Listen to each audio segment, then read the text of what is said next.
ഇവരോടിപ്പോ ഒരു പാട്ട് പാടി ഇന്നത്തെ എപ്പിസോഡ് വൈൻഡപ്പ് ചെയ്താലോ എന്ന് ചോദിച്ചു ഇവരെന്ത് മറുപടി പറയും? മാനസികാവസ്ഥയിലായിരിക്കും. എന്തെങ്കിലും പറയോ? ഇല്ലല്ലേ, നമ്മുടെ ജഡ്ജസ് അല്ലേ. ഡേഞ്ചർ വിളിച്ചോ, നമ്മുടെ ജഡ്ജസ് അല്ലേ. അതെ അതെ, ഞാൻ നമ്മൾ പ്രേക്ഷകർക്ക് വേണ്ടിട്ടാണല്ലോ ചോദിക്കുന്നത്. മത്സ്യേട്ടാ, എന്താ നമുക്കൊരു പാട്ട് പാടി ഇന്നത്തെ എപ്പിസോഡ് അവസാനിപ്പിച്ച.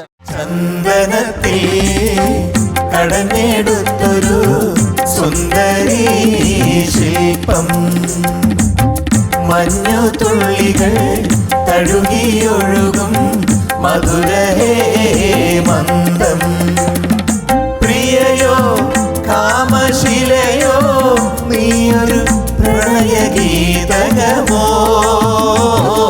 ചന്ദനത്തിൽ കടഞ്ഞെടുത്തൊരു സുന്ദരി ശില്പം, നിസ നിസ നിസ നിസ നിസ നീര ഗമ ഗമ ഗമ ഗമ ഗമ ഗമരീസ, നിസ നിസ നിസ നിസ നിസ നീര ഗമ ഗമ ഗമ ഗമ ഗമ ഗമരീസ, ചന്ദനത്തിൽ കടഞ്ഞെടുത്തൊരു സുന്ദരി ശില്പം.